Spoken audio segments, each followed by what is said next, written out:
살아계신 창조주 하나님. 할렐루야. 주님의 보호하심과 은혜 안에서, 주님의 사랑 안에서 주와 동행하시는 성도 여러분을 축복합니다. 오늘부터 보실 성경책은 요한일서입니다. 우리 하늘마음교회 성도들은 요한이란 이름이 익숙하고 아주 친숙한 이름일 것입니다. 요한이 쓴 요한복음과 요한계시록으로 요한 문헌들을 많이 들어보셨을 것입니다. 아마도 오늘 보실 요한일서 또한 성경을 많이 읽으신 성도님께서는 익숙할 것이라 믿습니다. 요한일서는 요한이 교회에게 서신으로서 전하는 하나님의 말씀을 남겨놓은 것입니다. 저번 주까지 보셨던 디도서와 같이 바울이 자신의 제자에게 서신을 보냈던 것과 같이 성경으로 기록해 놓은 것처럼 요한일서도 동일하게 말씀으로 남겨져 있는 것입니다. 요한 1서, 2서, 3서의 차이는 순서의 차이입니다. 첫 번째 쓰인 것이 1서, 두 번째 쓰인 것이 2서, 세 번째 쓰인 것이 3서, 이런 식으로 요한 서신의 시간 순서대로 나열되어 있다고 보시면 좋을 것 같습니다. 요한 서신은 성도들의 문제를 바울 서신의 직선적인 논리 순서와 다르게 순환적으로 전개시켜 나가고 있습니다. 바울은 사도행전에도 적혀 있듯이 여러 리더들과 싸움이 일어날 정도로 직선적이고 자신이 맞다고 여기는 주제에 관해 관용을 보이거나 양보하는 것이 아닌 자신이 들은 하나님의 말씀의 진리를 절대로 꺾지 않고 성도들에게 직설적으로 전파했습니다. 하지만 요한은 장수하였던 하나님의 제자입니다.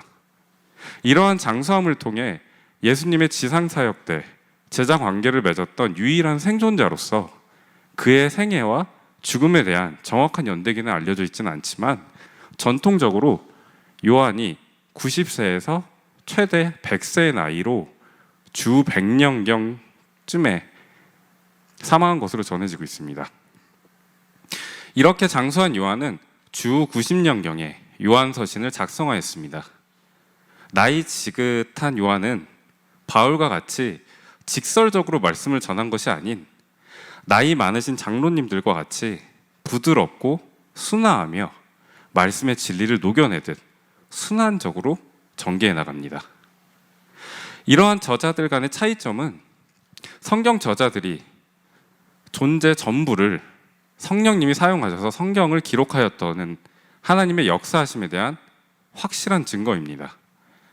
한 사람이 성경을 다 쓴 것도 아닙니다. 성령의 감화 감동을 받은 여러 성경 저자들이 같은 시간대에 살고 있던 것도 아닙니다.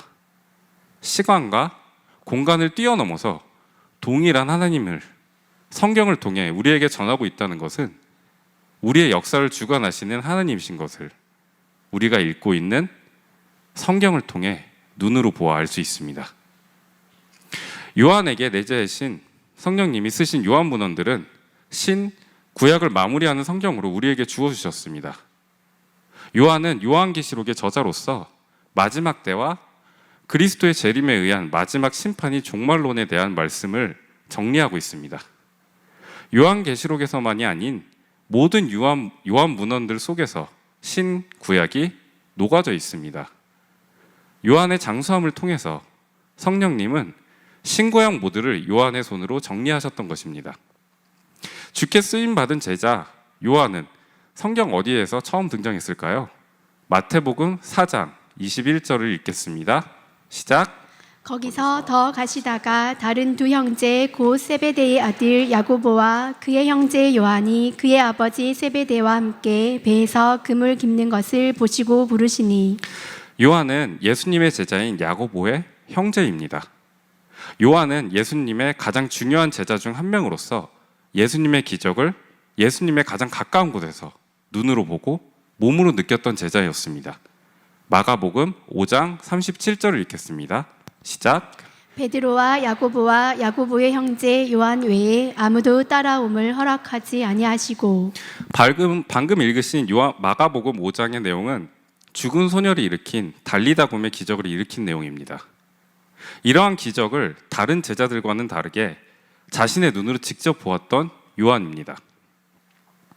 요한은 예수님의 승천 이후에 주님이 주신 약속을 따라서 마가의 다락방에서 예수님의 말씀을 믿음으로 붙잡으며 보혜사를 주겠다 약속하신 그 약속이 이루어진 성령님의 강림 사건을 보며 불과 같은 성령의 임재함을 보고 느끼고 또한 성령의 임재를 받은 사도였습니다. 사도행전 1장 13절 읽겠습니다. 시작.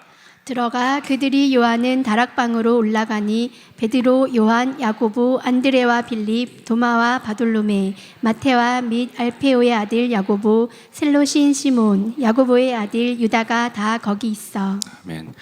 또한 요한은 예수님의 제자이자 사도로서 예루살렘에 세워진 초대교회 기둥과도 같이 교회 안에서 하나님의 말씀과 진리를 지킨 한 사람이었습니다.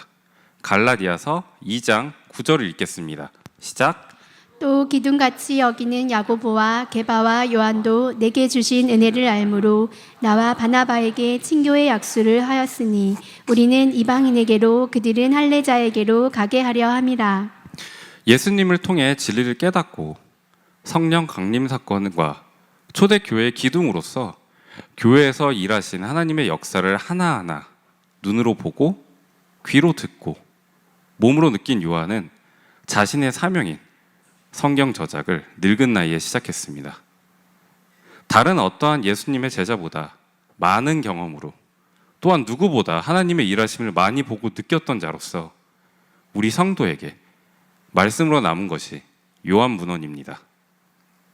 이 요한 문헌 중에서 우리가 보아야 할 요한 1서의 가장 큰 주제는 하나님은 사랑이시라입니다. 아마 많은 성도분들이 요한 1서의 주제에 관해서 의아해 하실 것입니다. 맞습니다. 요한 1서의 주제는 이단에 맞서고 있는 기독교인의 윤리를 이야기하고 있습니다. 윤리적인 교훈은 PPT를 띄워두시면 좀 더 수월하게 인식하실 수 있습니다. 첫째, 성도, 곧 하나님을 믿는 자는 하나님의 계명을 지켜야 한다. 둘째, 하나님의 계명이란 서로 사랑하는 것이다. 셋째, 우리가 서로 사랑할 수 있는 것은 하나님이 우리를 사랑하셨기 때문이다. 요한은 신구약 전체를 통하여 하나님의 백성에게 가르치고 말씀하신 윤리적 교훈의 완결판으로서 요한 1서를 해석해 볼 수도 있습니다. 하지만 요한은 기독교 윤리에서 멈추는 것이 아닌 한 단계 더 나아가 더 큰 주제를 요한 1서 서신 속에서 보여줍니다. 우리 성도에 대한 하나님의 사랑의 가장 큰 표현은 예수님의 십자가입니다. 이는 모든 기독교인들이 은혜로서 받아들이고 있고 하나님의 사랑의 가장 큰 증표입니다. 이러한 사랑을 통해 우리도 하나님의 뜻대로 서로 사랑하자. 이런 내용은 여타 다른 성경 속에서도 많이 도출될 수 있는 내용입니다. 하지만 요한 1서는 여기에서 한 걸음 더 나아가는 선포를 하고 있습니다. 요한 1서 4장 16절을 읽겠습니다. 시작. 하나님이 우리를 사랑하시는 사랑을 우리가 알고 믿었노니 하나님은 사랑이시라. 사랑 안에 거하는 자는 하나님 안에 거하고 하나님도 그의 안에 거하시느니라. 아멘. 요한은 하나님은 사랑이시라. 사랑 그 자체임을 선포하고 있습니다. 요한 1서에서 이야기하는 기독교적인 윤리의 내용의 핵심적인 주제는 기독교인이기 때문에 지켜야 하는 율법적인 윤리를 이야기하는 것이 아닙니다. 우리가 믿는 하나님이 이 세상을 창조하신 사랑의 본체이신 하나님이시기 때문에 주를 따라가는 우리 성도들은 사랑의 본체이자 주체이신 주님을 따르기 위해 윤리적인 행동을 할 수밖에 없다는 것입니다. 우리는 사랑을 인간의 것으로 착각하며 행동할 때가 아주 많습니다. 인간적인 사랑은 매번 인간의 의로 쌓아 올린 성이기 때문에 내가 원하는 대로의 반응이나 보상이 주어지지 않을 때 그 사랑이 없다 혹은 부족하다 지극히 주관적인 판단으로 사랑을 주관적인 잣대로 저울질합니다. 저도 결혼을 하고 보니 사랑에 대한 깊은 이해를 통해 사랑의 정의가 많이 달라지고 있습니다. 내가 사랑하기에 아내를 위한 배려로 했던 행동들이 나의 만족을 위한, 내 사랑을 강압적으로 아내에게 보여주기 위해서 폭력적인 도구로 이름만 사랑이라 말하며 내 멋대로 행동하고 있는 제 모습을 많이 보며 내가 사랑이라 말한 것들이 나의 의로 만든 거짓된 사랑임을 깨닫게 되었습니다. 성도님들 스스로 한번 사랑에 대해 정의를 내려보시기 바랍니다. 우리 성도의 사랑은, 정의는 하나님 그 자체가 되어야 합니다. 태초의 생기를 우리 인간에게 불어넣으셨을 때 이미 하나님은 삼위일체 각 위격들의 충만한 사랑을 우리에게 부어주신 것입니다. 우리는 하나님의 생기를 받은 하나님의 창조물입니다. 우리가 가진 사랑은 하나님의 생기를 받고 살아야지, 사랑이신 하나님의 임재가 있어야지 내 안에 사랑이 있는 것입니다. 그렇기 때문에 성도 개개인이 주님의 임재를 삶 속에서 갈망하며 열망하며 살아가는 것입니다. 저도 결혼을 하고 사랑을 나누며 살 줄 알았지만 내 안에 사랑이 없다는 것만 더 깨닫고 인정하는 삶의 자리로 나아가게 되는 제 자신을 보게 됩니다. 우리가 진정한 사랑을 원한다면 나의 사랑에 집중하는 것이 아닌 사랑 그 자체이신 하나님의 임재에 집중해야 합니다. 인간의 사랑은 영혼 육, 전인적인 사랑을 절대 하지 못합니다. 오로지 하나님 그 자체, 사랑이신 하나님의 임재로만 가능한 것입니다. 사랑하는 성도 여러분, 자신 혹은 타인 혹은 우리의 사랑이 없음을 깨달았을 때 정죄와 참소의 비판의 자리로 나아가지 마시고 그곳에 임재해야 할 사랑이신 하나님이 없다는 것을 긍휼함으로 바라보시며 하나님의 임재가 강력하게 임하길 중보해 주시길 축복합니다. 이러한 하나님이 사랑이시다라는 큰 주제는 겉으로 직설적으로 크게 드러나지 않는 주제이지만 요한 일서를 감싸며 메아리처럼 울리는 요한의 메시지입니다. 요한 일서를 들으시는 성도님들의 마음속에 사랑이신 하나님이 강력하게 임하시길 축원합니다. 아멘. 이제 본문으로 들어가 보겠습니다. 본문 1절에서 4절까지 읽겠습니다. 시작. 태초부터 있는 생명의 말씀에 관하여는 우리가 들은 바요, 눈으로 본 바요, 자세히 보고 우리의 손으로 만진 바라.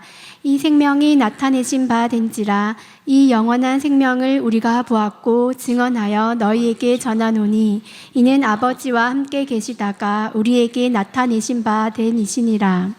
우리가 보고 들은 바를 너희에게도 전함은 너희로 우리와 사귐이 있게 하려 함이니 우리의 사귐은 아버지와 그의 아들 예수 그리스도와 더불어 누림이라. 우리가 이것을 쓰면 우리의 기쁨이 충만하게 하려 함이라. 아멘. 요한 일서의 시작은 아마 눈치가 빠르신 분은 요한복음 1장 1절과 매우 비슷하다는 것을 알 수 있습니다. 요한복음 1장 1절을 읽겠습니다. 시작. 태초에 말씀이 계시니라. 이 말씀이 하나님과 함께 계셨으니 이 말씀은 곧 하나님이시니라. 아멘. 요한복음과 동일하게 요한일서의 말씀으로 쓰인 헬라어는 로고스를 사용하고 있습니다. 이러한 로고스는 요한복음 강의 때 기억나시는 분들이 있겠습니다만 기억을 못하시는 분들을 위해 간단히 설명해 드리겠습니다.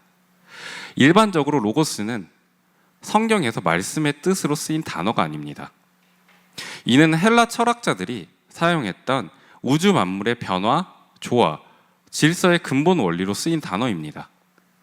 이 단어를 통해서 요한복음은 이방인들을 위한 복음서라고 불리는 근거로도 사용되고 있습니다.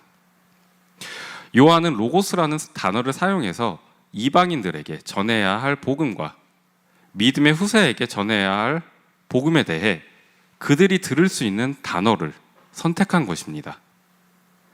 요한의 사상과 언어의 배경은 헬라 철학이 아닙니다.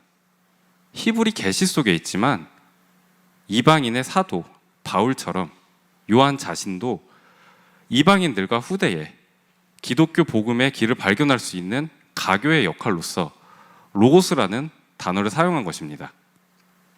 이러한 로고스, 말씀은 요한복음에서 태초의 시작을 집중하는 반면 요한일서에서는 관계적인 면을 설명하고 있습니다. 요한일서에서 강조되는 것은 듣고 보고 만진 예수님, 즉 우리와 관계하신 말씀이신 로고스이신 예수님을 말하고 있습니다. 기독교는 관계성, 즉 하나님과 사귐이 중요시되는 하나님의 나라에 속한 자들이 모인 공동체입니다.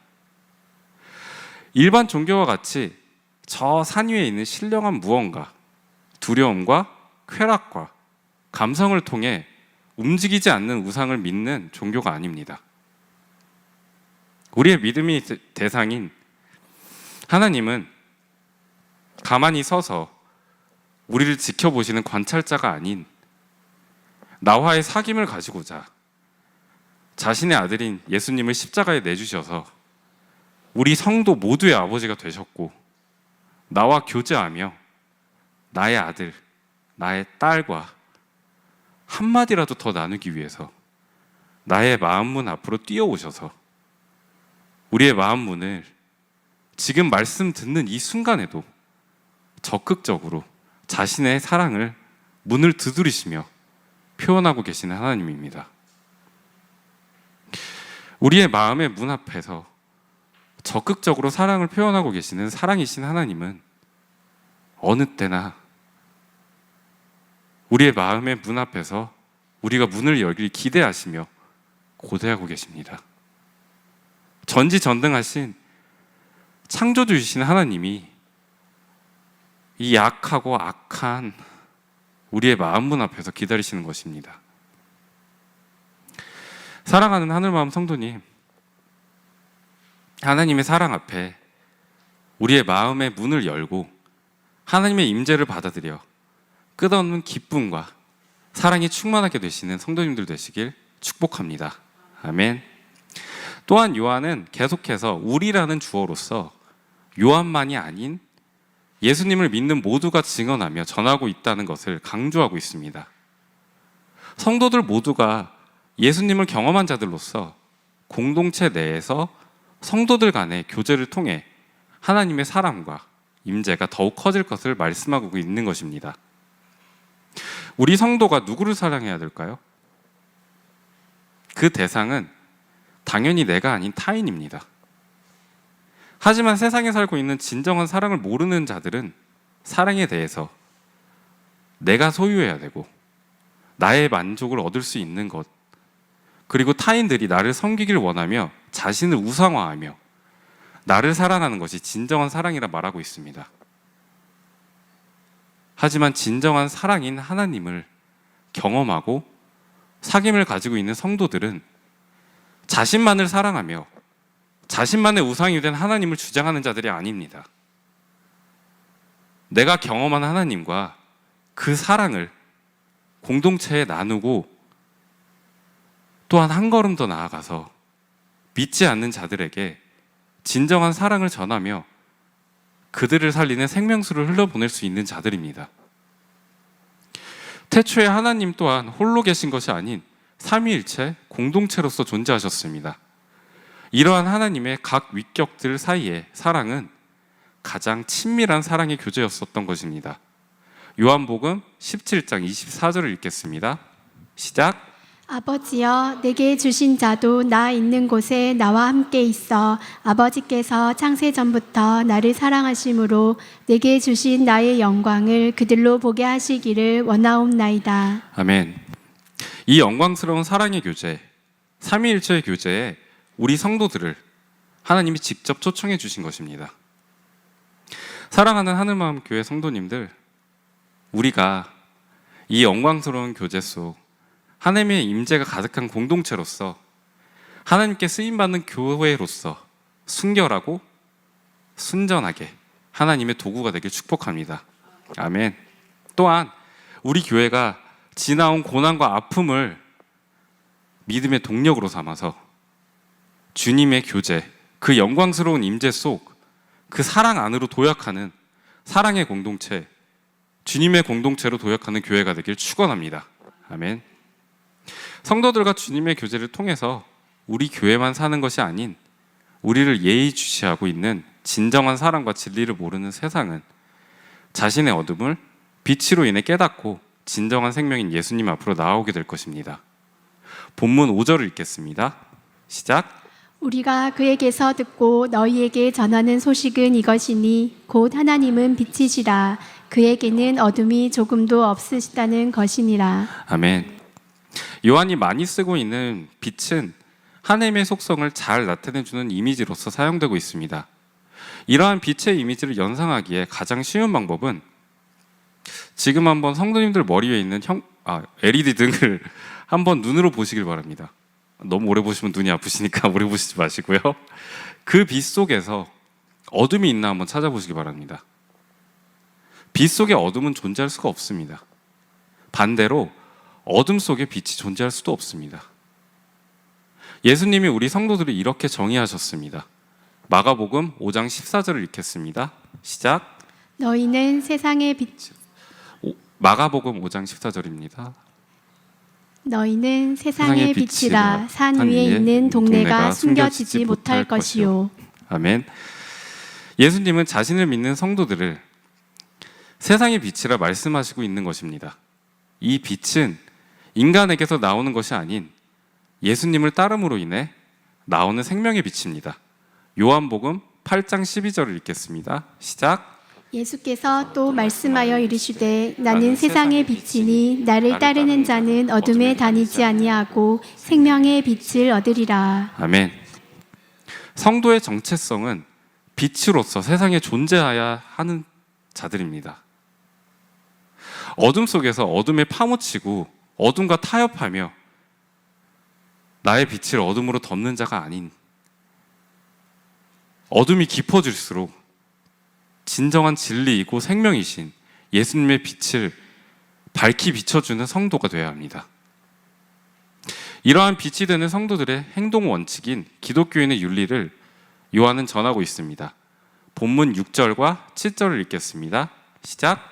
만일 우리가 하나님과 사귐이 있다 하고 어둠에 행하면 거짓말을 하고 진리를 행하지 아니함이거니와 그가 빛 가운데 계신 것 같이 우리도 빛 가운데 행하면 우리가 서로 사귐이 있고 그 아들 예수의 피가 우리를 모든 죄에서 깨끗하게 하실 것이요. 아멘.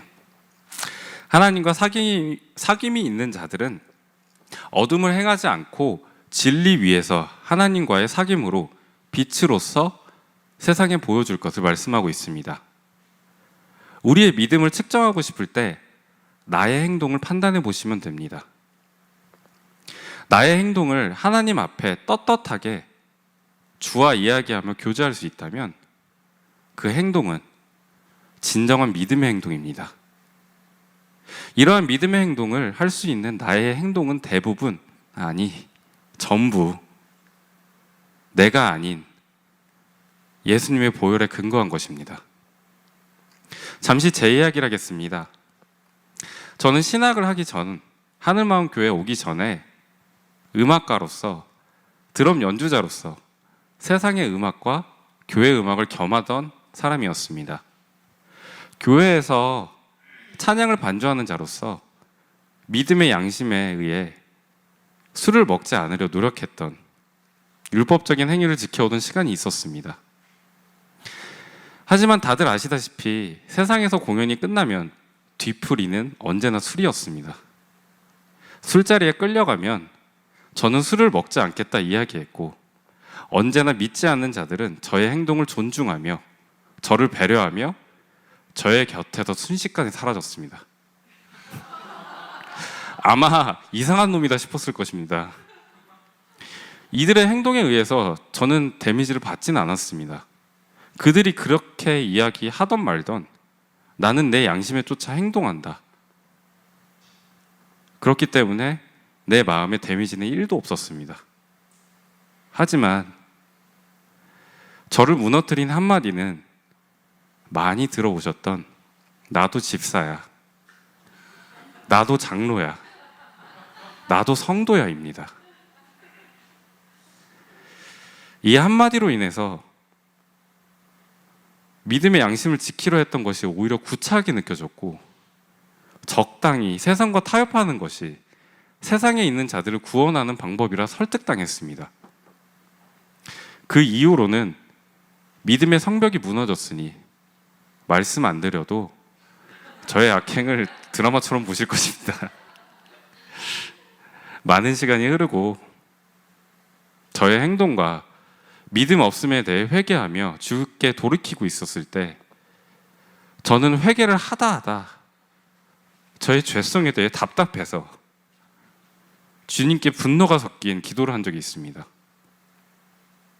그 기도의 내용은 왜 믿지 않는 사람들을 들어서 믿음의 고난을 겪게 하는 것이 아니고, 왜 하필이면 믿는 사람들을 사용해서 믿음의 고난을 겪게 하시는 것인가요? 이러한 어리석은 기도에 하나님은 저에게 두 가지를 깨닫게 해주셨습니다.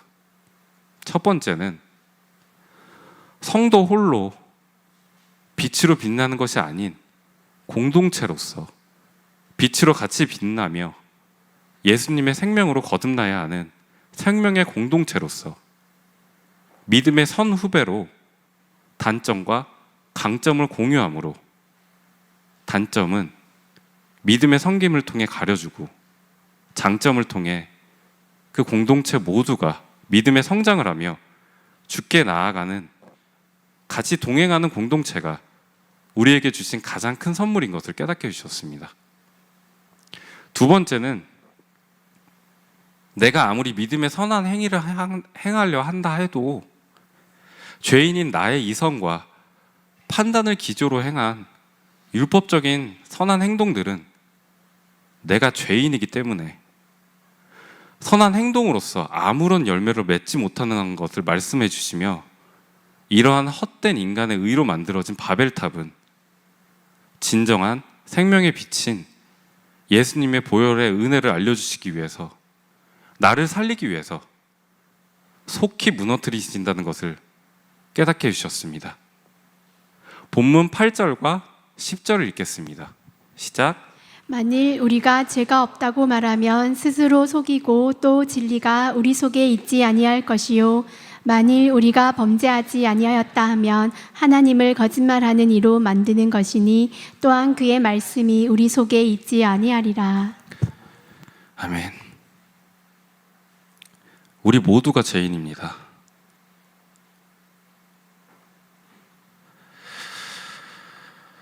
오늘도 우리는 죄악에 빠져 있는 하나님의 선함과 영광을 알고 있으나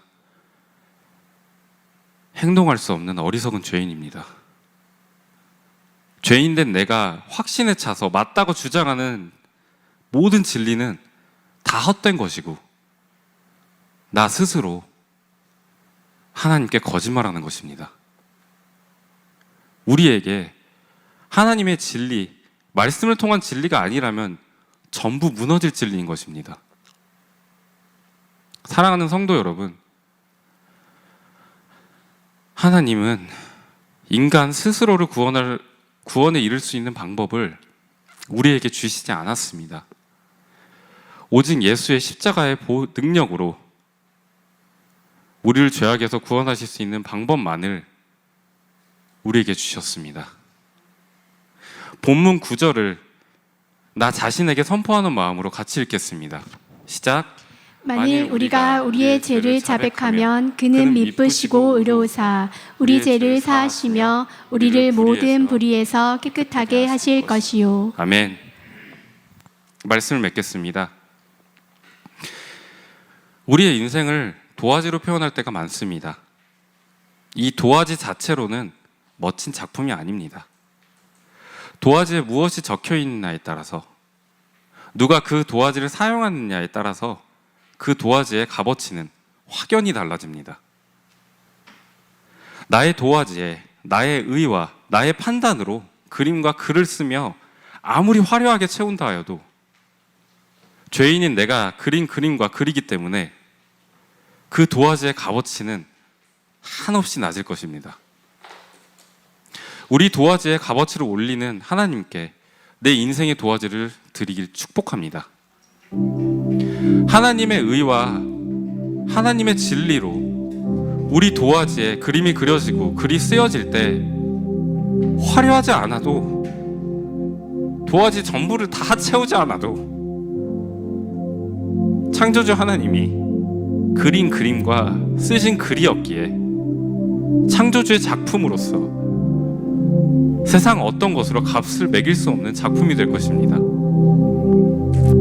우리 도화지를 하나님이 직접 사용하시기에 내가 잡고 있는 헛된 것을 내려놓게 주께 내어드리는 시간이 되셨으면 좋겠습니다. 우리가 나의 의와 잘못된 판단으로 그린 그림이 도화지에 그려져 있다 하여도 우리에게는 주의 보혈이라는 강력한 수정액이 있습니다. 또한 태초부터 그려져 있는 없어지지 않는 사랑이신 하나님의 밑그림이 우리의 도화지에 강력하게 새겨져 있습니다.